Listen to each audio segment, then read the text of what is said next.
You're listening to The Globalist, first broadcast on the 16th of May 2024 on Monocle Radio. The Globalist, in association with UBS.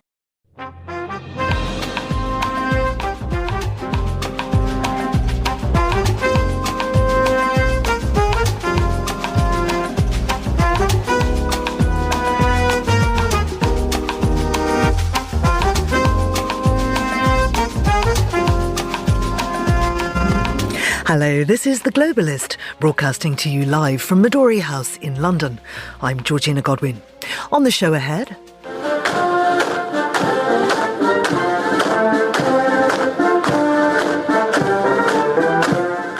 Pomp and circumstance surrounded Vladimir Putin's arrival in Beijing this morning. Just what do Russia and China want from each other? And how dangerous is their no-limits partnership for the rest of the world? The Arab League summit begins in Bahrain with a focus on Gaza. Can the leaders agree on a way forward? Free speech is under fire in Tunisia as a new law is being used to silence journalists, lawyers and activists. We'll get the latest from the capital, Tunis. After 6 months, the far-right politician Geert Wilders says he's on the brink of forming a government with his coalition partners in the Netherlands. What will this mean for the EU? We'll have a scan through the front pages, get an update on climate news, and then... We've been looking at Los Angeles as a destination, and so many of our galleries have opened up in recent years, some of the top international design galleries, and that, along with our new parent company being based in LA, it made perfect sense. We'll hear more on why Design Miami, which opens today, has relocated. That's all ahead here on The Globalist, live from London.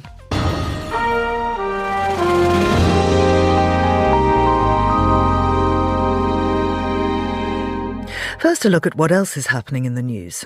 Slovak Prime Minister Robert Fico is no longer in a life-threatening condition after he was shot in an assassination attempt when leaving a meeting yesterday, according to a government spokesman.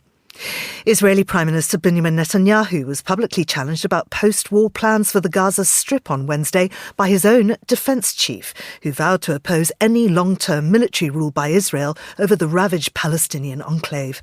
And a state of emergency has been declared in the southwest Pacific island New Caledonia, where rioting has broken out over electoral reform over France's role in the mineral-rich island. Do stay tuned to Monocle Radio throughout the day for more on those stories. Now, Russia's President Vladimir Putin arrived in China today for a 2-day visit on the invitation of his counterpart Xi Jinping. It's Putin's first overseas trip since he began his 5th term in office last week, and comes as Russia becomes increasingly reliant on its few remaining allies for trade and political backing. Well, I'm joined now by Stephen DL, Russia analyst and regular Monocle Radio contributor. Stephen, it's lovely to have you back in the studio. Good morning. What does Putin want from Beijing? Putin wants continual, initially moral support, but then, of course, it goes beyond that. We know that China has not been sending weaponry to Russia to support it in its war with Ukraine, but there are certain technological pieces that China has been sending, which China insists are entirely for civilian use, but it is known that they can be put to dual use. So Putin wants that trade to continue, first and foremost, because the war with Ukraine is uppermost in Putin's mind. But he also wants the general trade that China is buying Russian oil and gas, and now, of course, a lot of countries aren't. So he wants that as well. So there is a strong trade element to it, but first and foremost, it's Chinese support for the war. And what about Chinese currency? He's interested in that too. What they've been trying to do in Russia ever since the American sanctions have been brought in, particularly after the full-scale invasion of Ukraine in 2022, is to de-dollarize the Russian economy. And so the Chinese currency, the renminbi, has been used for a lot more trading deals now. 2 years ago, they didn't use it at all. Now it's estimated that probably about a third of Russian trade, not just with China, but with certain other foreign partners, for example, Bangladesh, is now done in renminbi. So that's a way for Putin to try and secure the Russian economy at least give it a better balance than it's had in recent years. Right, so the headlines of the gas pipeline, hardware support for the war and Chinese currency. In return, what will China be hoping to gain? China is playing a very long game with Russia. It amuses me, really, when I hear Xi talk about my great friend Putin. He said it again this morning when Putin arrived. My dear friend, we've been friends for a long time. It's a case of almost keeping your friends close and your enemies close still, because Russia is less important to China than China is to Russia. China is vital for Russia at a time where, as you said in the introduction, Russia has lost a lot of friends around the world, of course, because of the war. China is vital for Russia because it's a way of showing the world, look, we're still talking to each other. We are united by a desire to move away from American domination of the world. That's really their joint message. But in terms of the balance of the relationship, if you see the pictures, and Putin loved the ceremony as he arrived this morning, that's one of the things that keeps him going. And you see that Xi is actually significantly taller than Putin. But in terms of, if you looked at it in terms of the relationship, Putin would come up to Xi's knee, effectively. I mean, it is so imbalanced in China's favour. And Xi knows this, and he will play Putin for all he's worth. So the announcement then of this visit to Beijing came on Tuesday, and that was also the same day when Washington announced stiff new tariff rates on $18 billion worth of Chinese imports. Do you think the timing is significant? Is Beijing cutting its losses? Does it have any alternative but to turn to Russia? I wouldn't say it's cutting its losses. I think the crucial thing for Beijing is that it keeps its foreign economic relations with countries like the United States. They cannot simply cut off their trade with the European Union, with America, with the Western world. Russia, of course, has virtually no trade with these countries now at all. So Beijing is not going to take the relationship. That's why it has to be. It's cunning and careful in its relationship with Russia, because it's not going to risk losing these markets. They are too important to China. But it's also important for Xi that he's almost keeping an eye on Putin, because there is one red line when it comes to the war that Xi has made clear, and that is nuclear weapons. The last thing that China wants is for the conflict in Ukraine to turn nuclear. And even if there were, there is talk of tactical nuclear weapons, never mind going strategic. But I think that in the discussions, and interestingly, the initial discussions have gone on much longer. We expected there to have been a press conference already, but Putin and Xi are still in talks at the moment. And I'm sure that a key factor is that Xi will be stressing to Putin, you don't press the nuclear button at any level. That is something that China, that's why China wants to talk to Russia particularly, and Xi wants to talk to Putin to stress that. Otherwise, Putin is relying on China far more than China relies on Russia, because for China, its trade is not just with Russia, it's with the whole world. I mean, some critics argue that the past conflicts, the disparity of power, as you point out, mutual distrust, geographical proximity between China and Russia will inevitably lead to frictions, and that the countries are operating, as you say, Beijing's playing a long game. They're operating on a different timeline. Russia needs immediate results. Do you see this all ending in tears? Eventually, yes. Maybe not for many years now. A lot will depend on what happens with the war, whether Putin stays in power.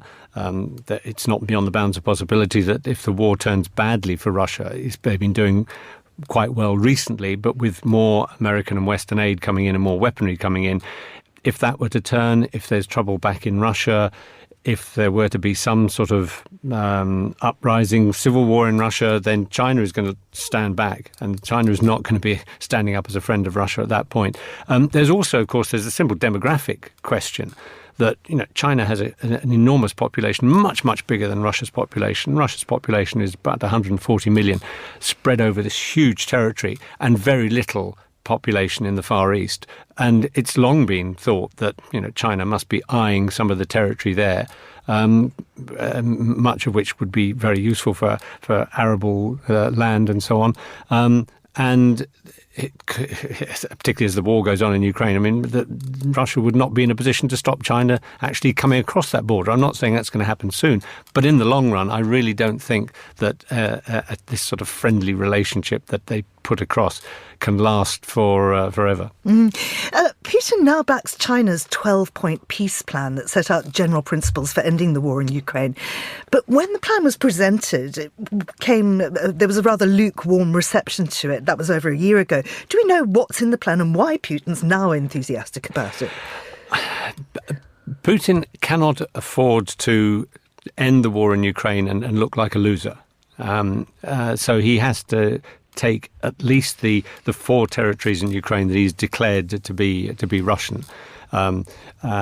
So he has to gain something out of this war. I think actually he's on a one-way trip to destruction of his own regime. I cannot see how he can come out of this as long as the West keeps supporting Ukraine. Putin goes into an ever downward spiral, really. So if he's now saying that, yes, maybe the Chinese plan is workable, as you say, we don't know what all these 12 points are. But he's got to try and grasp something. The appointment of a new defence minister this week was significant because he's trying to ramp up the Russian economy into much more of a war economy where much more money is going into weaponry. That cannot last. That cannot be sustained over many, many years. So he has started something which I think ultimately is going to bring about his own downfall, at which point his great friend Xi will just wave him goodbye. Stephen Dalziel, thank you very much indeed. This is The Globalist.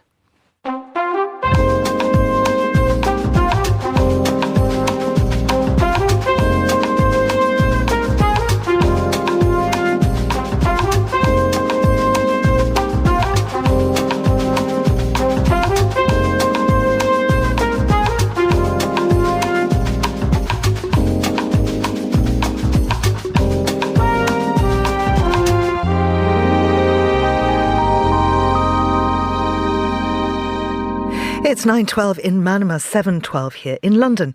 Now, there was a preparatory meeting for the 33rd Arab Summit in Bahrain on Tuesday, in which ministers agreed on a draft agenda for the summit, as well as draft resolutions and documents that will be presented to leaders who meet today in Manama. I'm joined now by Bill Law, Middle East analyst and editor of Arab Digest. So thanks very much for coming in, Bill.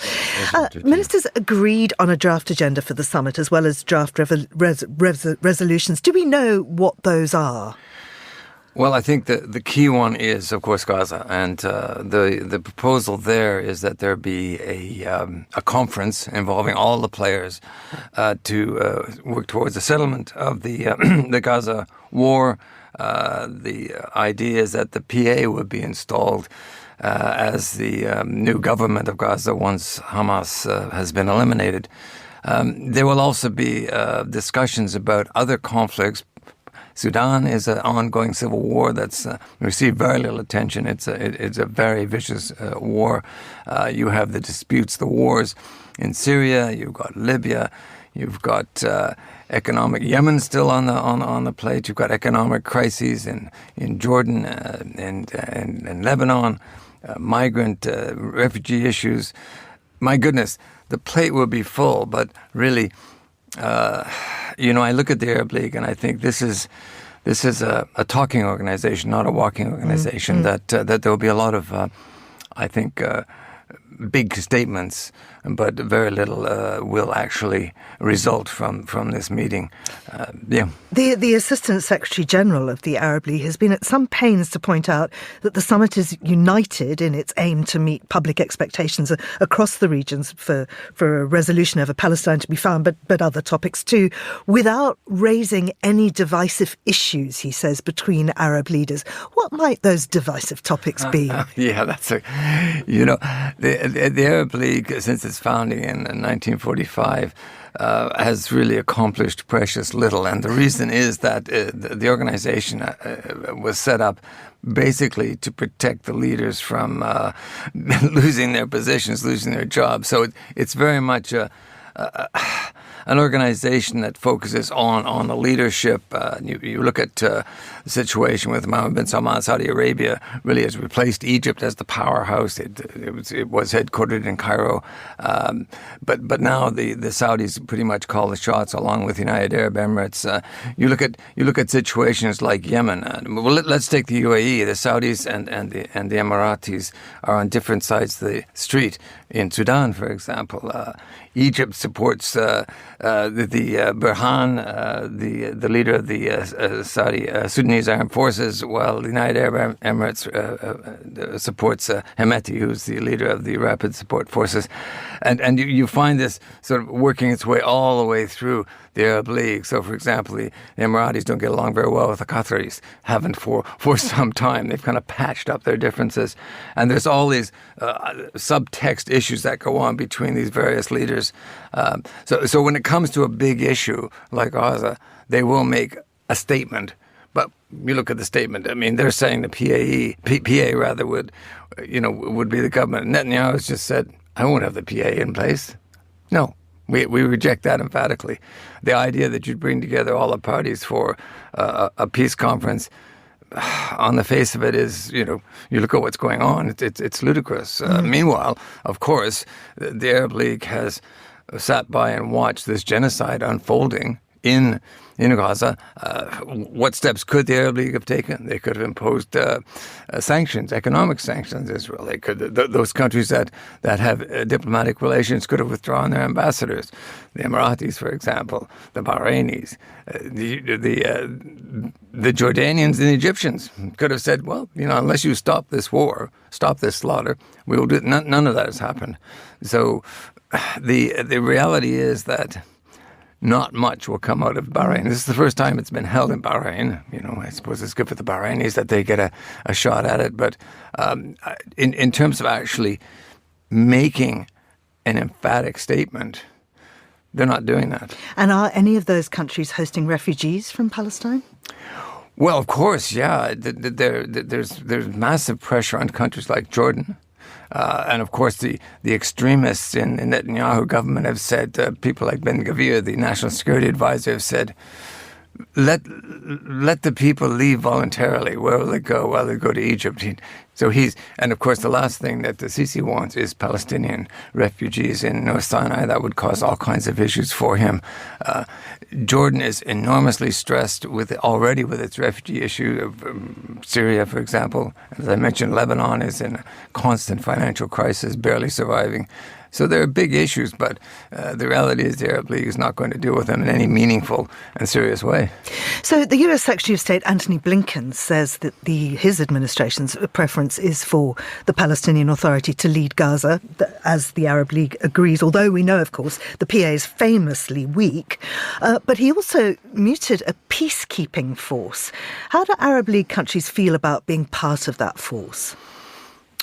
I think they would be very, very cautious about that because, first of all, for years there's been discussion about putting together some kind of a cohesive NATO-like structure, and that's never happened. Why? You come back to the fact that the leadership really doesn't ultimately trust themselves because they're constantly competing, looking over their shoulders, and so I don't think that's going to happen. I think what they more realistically is the Arab League could come up with a solution to rebuild Gaza and put money into the rebuilding of Gaza.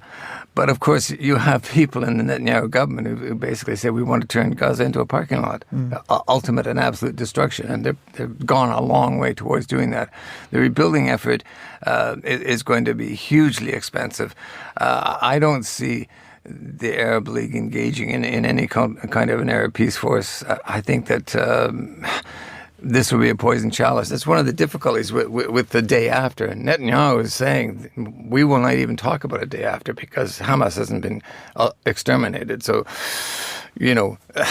again, I just think that putting any hope in what the Arab League will come up with is just false and of course, hopes. Yeah. They have differing ideas on whether Hamas is a terrorist organization. Yes, indeed, that's right. And clearly, countries like Saudi Arabia, the Emiratis consider Hamas a terrorist organization. Other countries, don't. And so, indeed, some countries will regard Hamas as freedom fighters. One country's terrorist is another country's freedom fighter. And of course, there is a huge amount of support for the Palestine cause in the Arab street. The governments, have supported Israel, covertly and sometimes overtly in terms of this war. So that's another issue that, again, the Arab League won't address. But they will do this dance, this kind of talking the talk dance, in order to try and present the impression that they are showing some support for the Palestinian cause. But in reality, the support is very thin on the ground. Bill, thank you very much indeed. That's Bill Law there. Now, still to come on the programme, we'll delve into the latest climate news with Monocle's Sheena Rossiter. I'm Sheena Rossiter, a contributing editor in Western Canada. Today, I'll have the latest on climate news, where we talk about the wildfire evacuations in Alberta, Canada, and how tree rings are really proving how hot global temperatures are actually getting. This is The Globalist. UBS has over 900 investment analysts from over 100 different countries. Over 900 of the sharpest minds and freshest thinkers in the world of finance today. To find out how we could help you, contact us at ubs.com.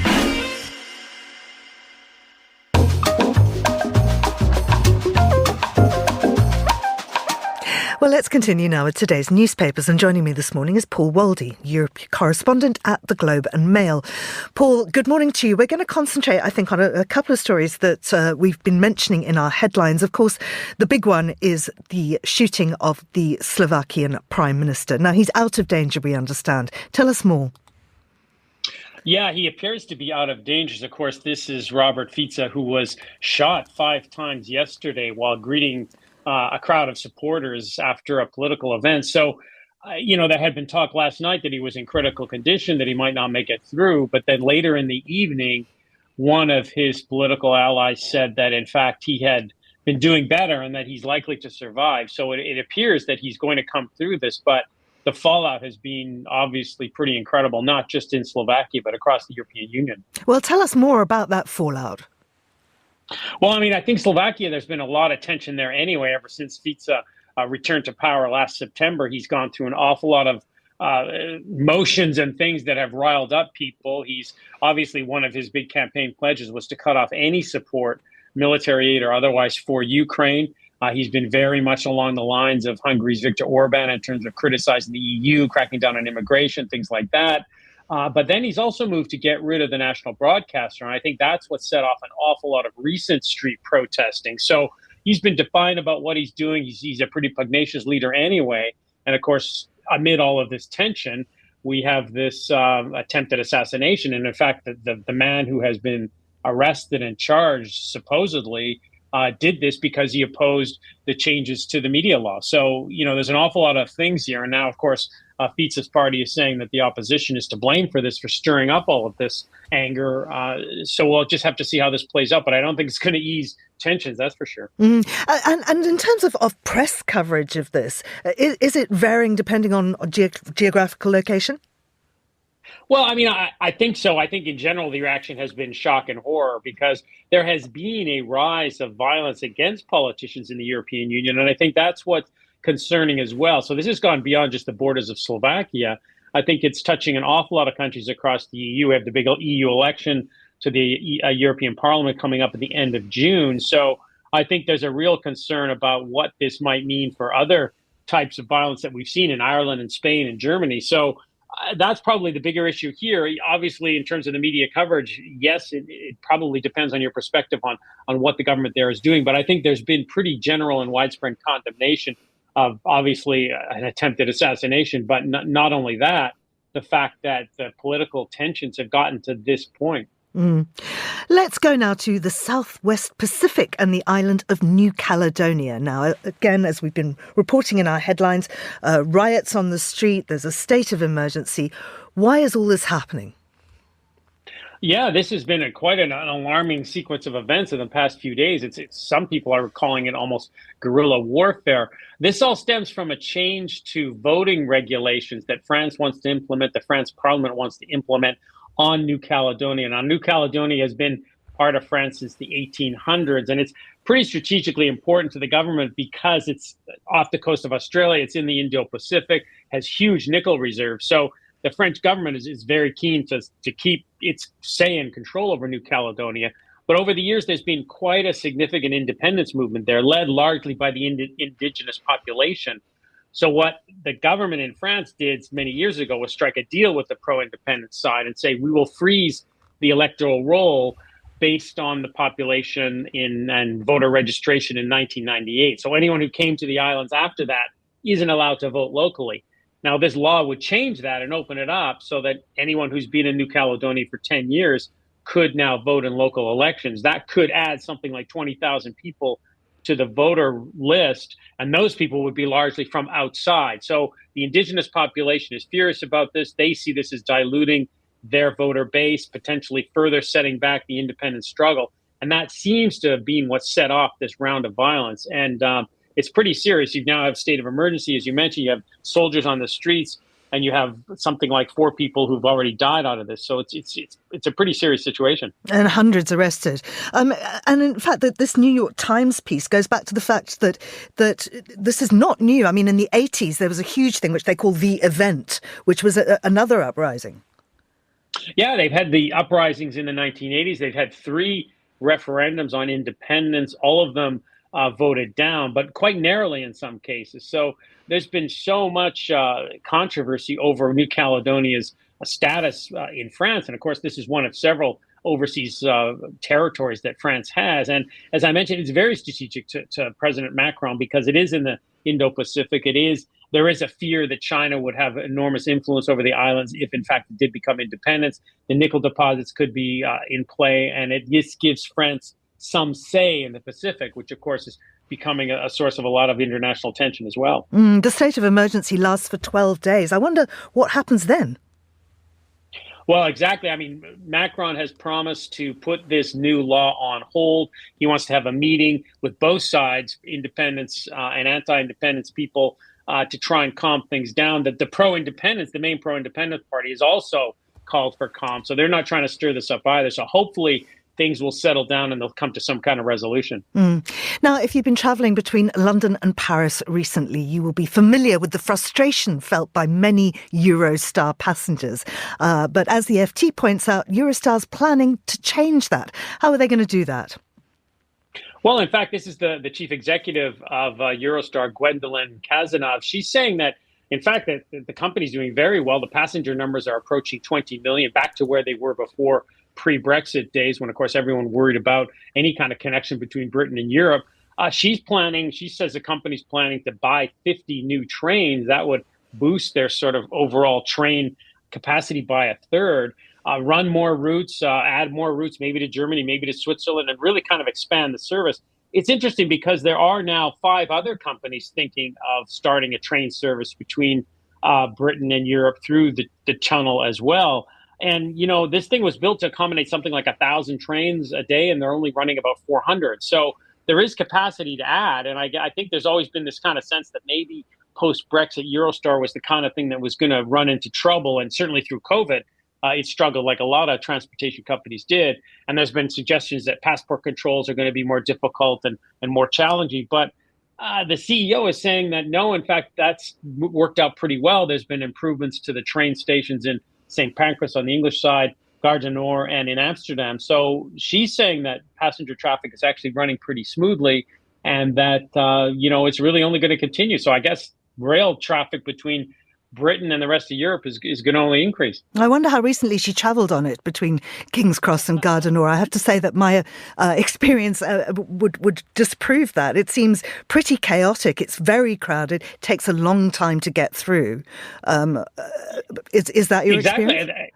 That has been exactly my experience. I have found the Eurostar not the easiest transportation service, to the point where I've opted to fly often instead of taking it. So I'm surprised to hear this as well. So I'm anxious to try it out again.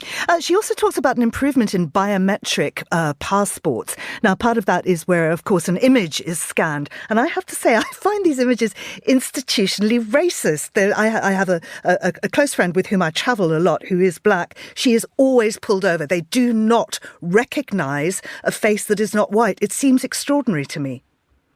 Yeah, this is an EU regulation. So this isn't really a Eurostar issue in the sense of who's putting this into place. The EU has started this biometric regulation in terms of people coming in. It involves fingerprinting. It also involves taking a picture. I was just flying to Poland the other day, and in fact, I had to have my picture taken as everyone else in line did too. So the bigger issue here, I think, is that this may slow down, the whole processing of people through passport control. Now, she is saying, the Eurostar CEO is saying that no, in fact, there's been so many more improvements to the passport control system that this won't slow people down. And the guys who are, or the companies that are bidding for new services have also said that, in fact, there have been a lot of improvements in terms of what the countries themselves are doing and the train stations and airports are doing to make this process faster. But yeah, there's a potential there to really slow things down at the border, especially during peak travel times. Paul, thank you very much indeed, and good luck if you're heading to France. That's Paul Waldy there. Now, here's what else we're keeping an eye on today. Slovak Prime Minister Robert Fico was shot 5 times yesterday, initially leaving him in a critical condition and undergoing surgery hours later on Wednesday evening.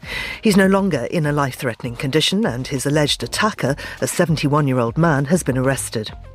Israeli Prime Minister Benjamin Netanyahu was publicly challenged about post-war plans for the Gaza Strip on Wednesday by his own defence chief Yoav Gallant, who vowed to oppose any long-term military rule by Israel over the ravaged Palestinian enclave. Gallant said that since October he's tried to promote a plan to set up a non-hostile Palestinian governing alternative to Hamas, but has had no response from the Israeli cabinet.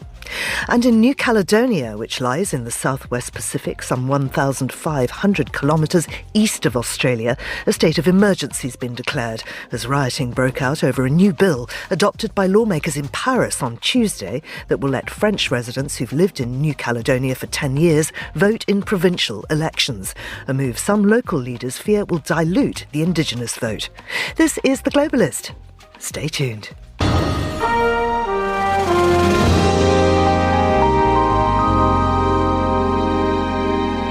Now, hundreds of protesters have gathered in Tunis to demand the release of imprisoned journalists, activists and opposition figures and the setting of a date for a new presidential election.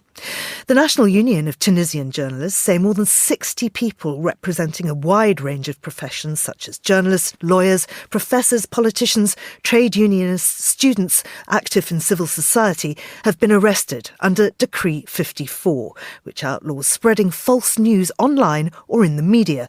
And there are fears that the media in the country could slip back under the control of the authorities. Well, Erin Claire Brown is North Africa editor at New Lines magazine, and she joins us now from Tunis. Erin, in 2011, Tunisia was hailed as the success story of the Arab Spring, but it hasn't all been plain sailing since then. If we fast forward to 2019, President Kais Saied was elected, but the current crisis really began in 2021 when he seized more power in what many called a coup. I wonder if you could tell us about that and how it's led to the current situation. Absolutely. And it's great to be back with you, Georgina. So Kais Saied was elected freely and fairly in 2019 in a democratic election. But because many of the aims of the revolution, economic opportunity and general growth, those sorts of things that everybody was longing for in a country with a huge unemployment rate and lots of repression, it wasn't coming to fruition. And Saied was seeing an opportunity for, especially with the pandemic, we were still going through lockdowns. We hadn't yet received the vaccine in Tunisia, an opportunity to kind of seize control for himself because the government was just so ineffectual.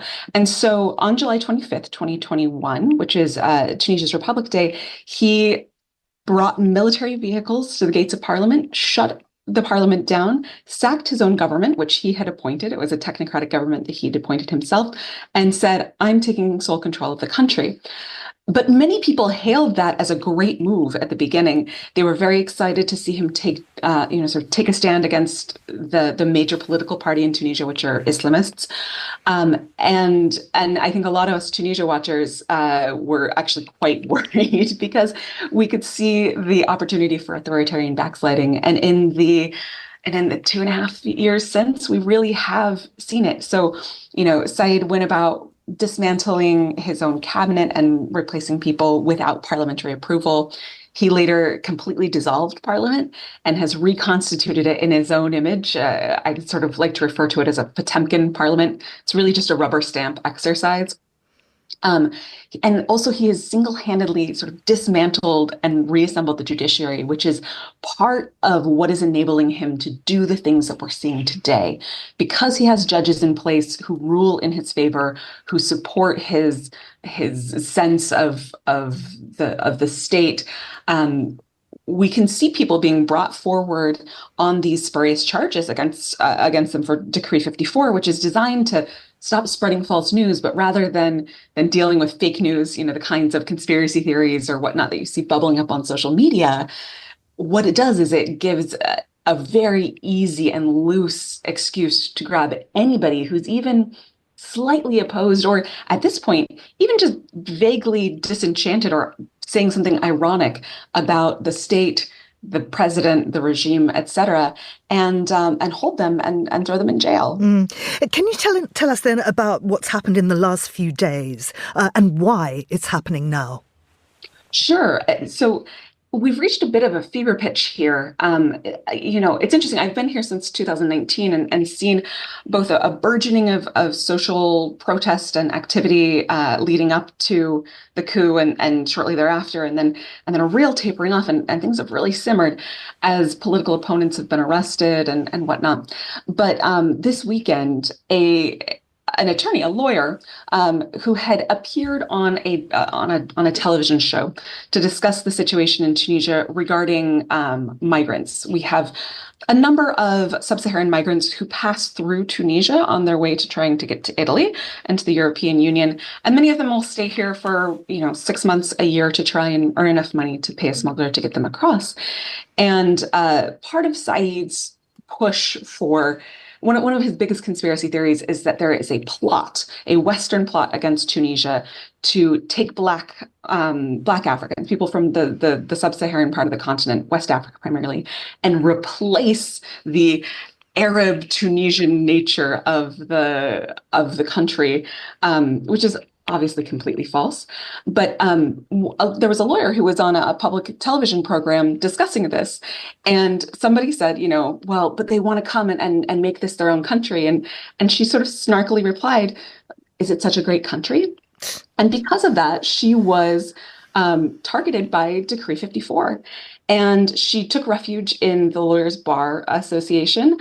And on Saturday, the plainclothes cops with balaclavas on burst in, actually while there was a France 24 correspondent reporting live on air, and arrested this attorney, dragged her out, and it's become quite a big issue as people are really pointing to kind of the lack of freedom of speech. What does President Kais Saied want? Is it just to stay in power, and how much support does he have? Elections are coming up. This is such a great question, Georgina, and I think it is one that has had everybody in the country sort of scratching their head for ages. He's somebody who because he doesn't have a political party, there's not a movement that goes with him. His ideology is not very clear.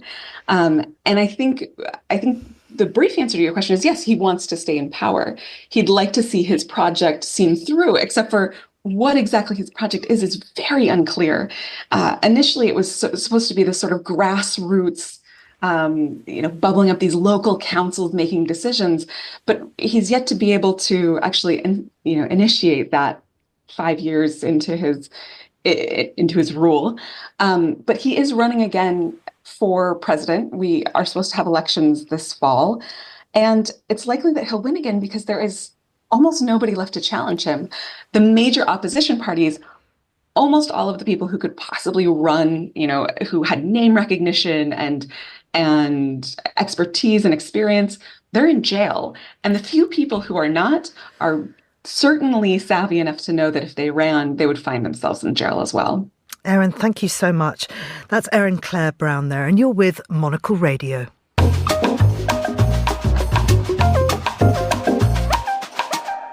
It's just coming up to 8:40 in Amsterdam, 7:40 here in London. It seems another European Union country is about to be governed by a far-right party.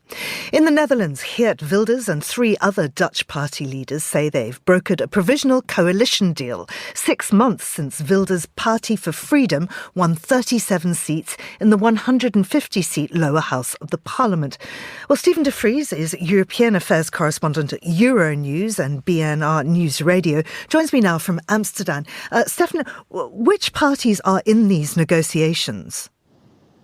Yes, good morning. Well, it's a curious mishmash of populists and conservatives, and the 4 parties with all 3 letters. NSC, which is a new party formed by a former Christian Democrat. The PVV of Geert Wilders, of course, he's well known abroad. He's also the longest serving MP. He's in politics since the end of the 20th century. The VVD, who's the Liberal Party, and it's also the party of the outgoing Prime Minister Mark Rutte, who has governed the country for 13 years. And then the BBB, which is actually a populist lobby of the agricultural world, food producers, who became quite popular 2 years ago, became the largest party in the Senate, did relatively well in the last general elections, and is now also one of the 4 parties that agreed to an outline agreement on how to govern the country. It doesn't mean there's a government already. They still have to negotiate on the minister posts, for instance. But at least their agreement was presented late last night. It seems to be widely presumed that Wilders himself will not be prime minister. Why not, and who might be? Yeah, that's the big question indeed. The Dutch tradition wants that the leader of the biggest party becomes the prime minister, although this is not a rule, this is just a tradition. Wilders already said in March that he wouldn't become a prime minister because apparently the other 3 parties would not support a right-wing prime minister. The name that is now circulating in The Hague as a potential prime minister is a curious one. It's Ronald Plasterk, who is a former minister of culture. He was a member of the Labour Party, so a left-wing party, and he has also been in part of the negotiations at the beginning, just right after the election 6 months ago. So he's an outsider. His name is mentioned very often, but none of the 4 parties want to confirm this. Probably Geert Wilders will announce his name today, and then the other parties will have to agree upon this choice. But it's a very peculiar choice. A right-wing, very conservative government will choose a former Labour Party politician as the new Prime Minister of the Netherlands. And could we see a major role for Rutte? No, Rutte will leave The Hague, maybe even somewhere over the next few weeks, because he's the major candidate to become the new Secretary General of the NATO. That may be announced somewhere over the next week. So he will leave The Hague.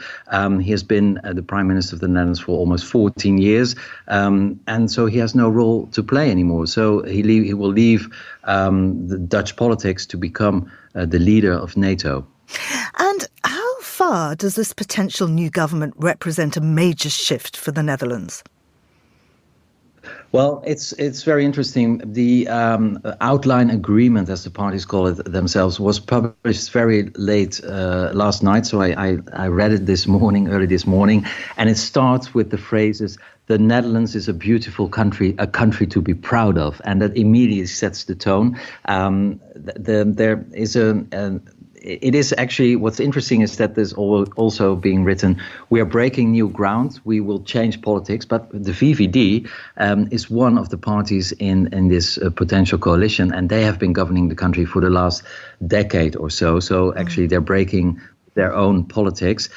It is a very nationalist agenda. It's not very friendly when it comes to tackling climate change. It's very friendly when it comes to agriculture. The Netherlands is the second largest exporter of agricultural products in the world. So it's a very strong lobby. They basically got what they wanted. It is also very critical towards the European Union. Geert Wilders always wanted a Nexit, so following the Brexit, the Netherlands out of the EU, but that was no longer in his party program. But if you read between the lines, you do see actually a wish for some kind of special position of the Netherlands within the European Union. For instance, the Dutch want an opt-out when it comes to asylum politics. Well, this is technically almost impossible to get an opt-out in the European Union. You will have to change the treaties. So it basically sets the Dutch apart from the long Dutch tradition of being an international, very open society and economy, and focusing more on national interest. But the problem is that international interest and national interest in the Netherlands go hand in hand because it's such an international and open country. So the program is 25 pages, which is relatively little for such an agreement. Is full of contradictions, also a lot of wishful thinking. Many things are legally not even possible or technically not possible. But this is what they came up with 6 months after the elections. They will be in for a very rough ride because the parties still have very different opinions, for instance, on finances and on international law and the rule of law. So it will be a very interesting government if they succeed in forming a government, because that's also not sure at this very moment. Stefan, just very briefly, we know hard right and populist parties are part of or leading 6 governments now in the European Union. The EU elections are coming up next month. In a couple of sentences, what does this mean for the EU poll? Well, it's clear that in the European Parliament in 3 weeks, the elections will start. There will be a shift towards more extreme right parties. They will be a bit bigger than the current European Parliament, but the main political blocs will stay the Labour Party and the Social Democrats on the one hand, and the Christian Democrats. But you already see that even the Christian Democrats are adopting the language of the extreme right parties, and maybe they will not really win in the polls in Europe, but you see that they have already won in semantics. They influence politics all over Europe, and as we see now today as well in the Netherlands. Stefan de Vries, thank you very much indeed. This is The Globalist on Monocle Radio. UBS is a global financial services firm with over 150 years of heritage. Built on the unique dedication of our people, we bring fresh thinking and perspective to our work. We know that it takes a marriage of intelligence and heart to create lasting value for our clients. It's about having the right ideas, of course, but also about having one of the most accomplished systems and an unrivaled network of global experts. That's why at UBS, we pride ourselves on thinking smarter to make a real difference. Tune in to The Bulletin with UBS every week for the latest insights and opinions from UBS all around the world.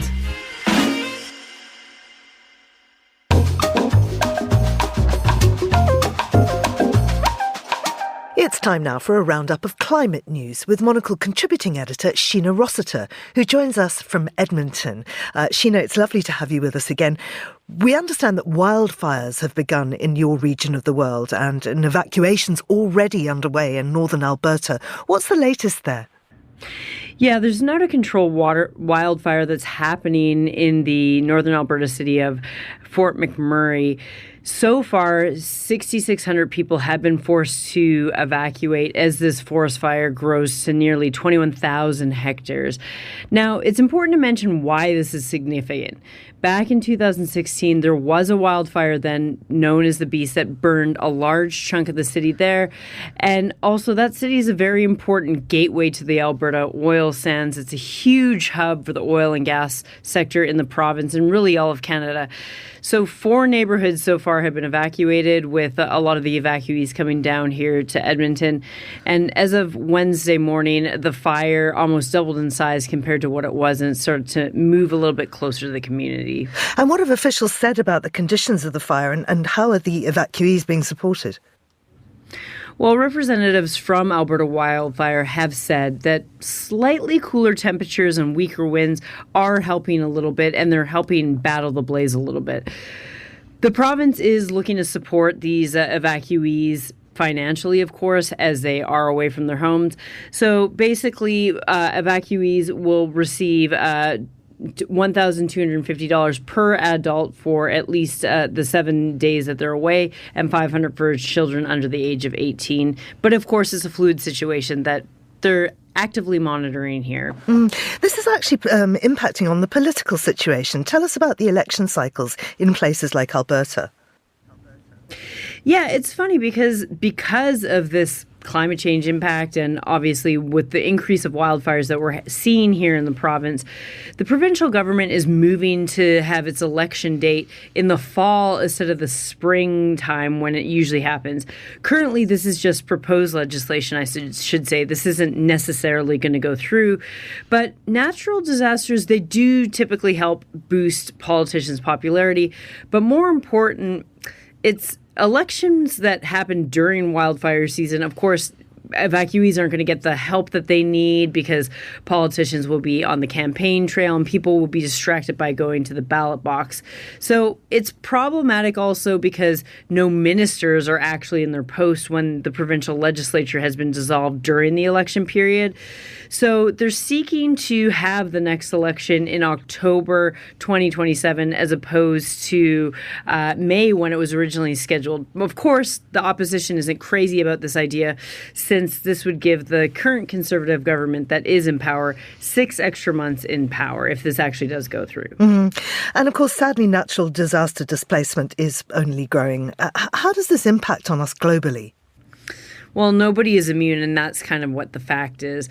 And according to a recent report that was released from the Internal Displacement Monitoring Center, the total number of people living in internal displacement because of natural disasters has increased 51% over the past 5 years, reaching to about 75.9 million people all over the world.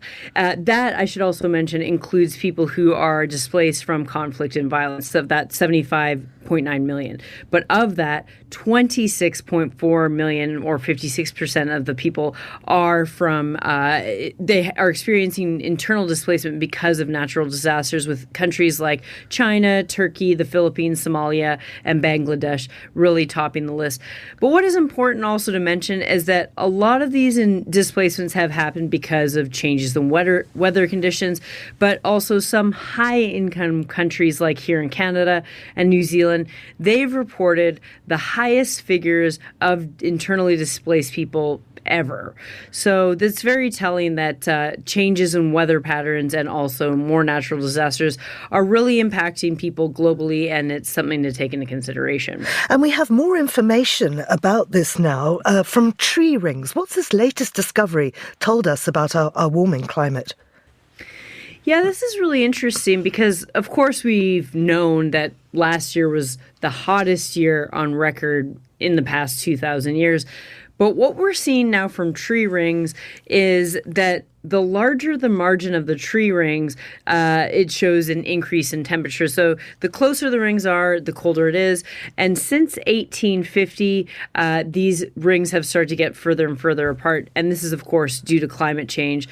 But tree rings record temperatures, and it's been the highest on record since Victorian times and since these records have been tracked. Sheena, thank you very much indeed. That's Sheena Rossiter there. And this is The Globalist on Monocle Radio.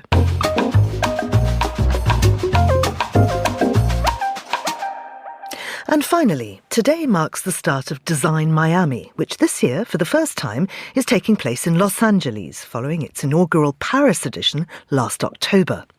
The event will run until Monday at a private Holmby Hills estate designed by the late architect Paul R. Williams.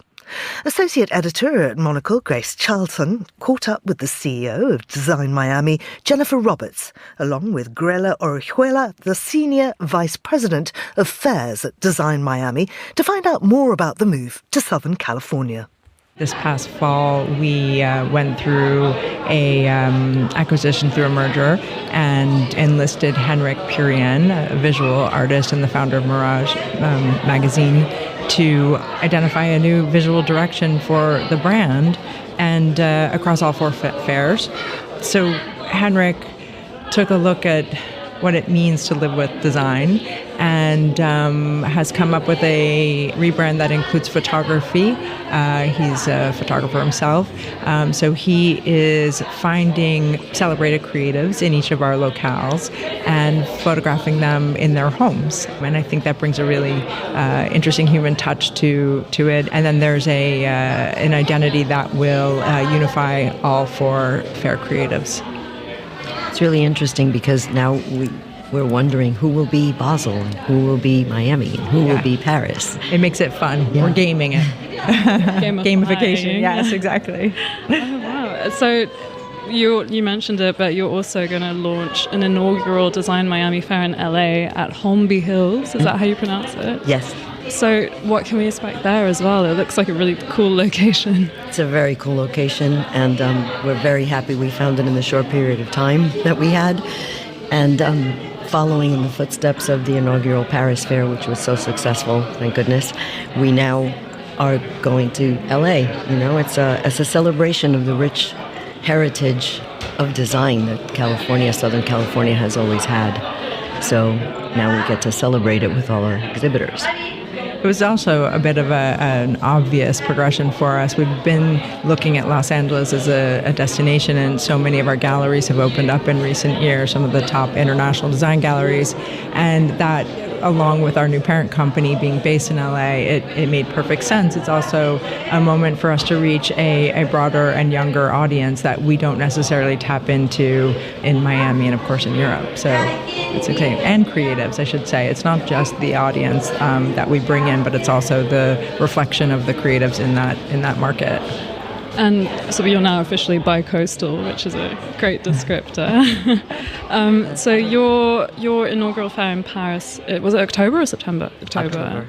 Was happening in the L'Hôtel de Maison, which was stunning. It was so beautiful, amazing space, but a real departure from the booths of, Basel and Miami. But you're doing both. Can you tell me about what you can do when you mix these formats and do, jump from one to the other? Sure. I mean, I think we discovered in 2020 during COVID, when we did our first Design Miami podium show, that there were other kinds of flexible formats that we could take on the road, again, allowing us to identify new audiences and new talent in different places, but also making sure that we're reflecting that locale authentically. And so it's a great moment for us to find and discover new people. And the flagship fairs will always remain the flagship fairs. They're both incredibly important, Basel and Miami, on the annual calendar.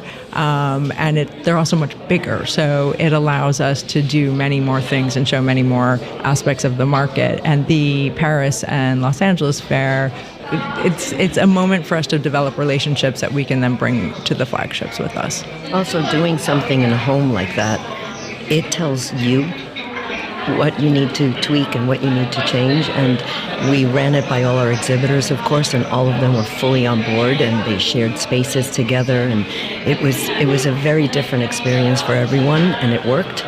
So now we can do a bit of a departure on that, but something very similar in Los Angeles.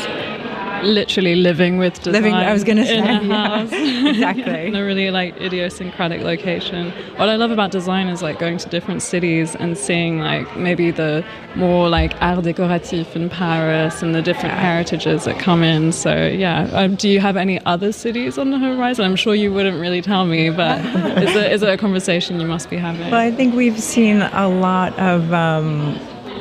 of work coming out of Asia, and a lot of fresh collectors coming from Asia as well. So we're definitely looking at it. We've had a fair in Shanghai in the past. So yeah, we're looking. We're looking, and we have to be flexible and willing to pivot when the time comes. Do you think you'll be running out of months in the year? I hope at not. This pace. Never.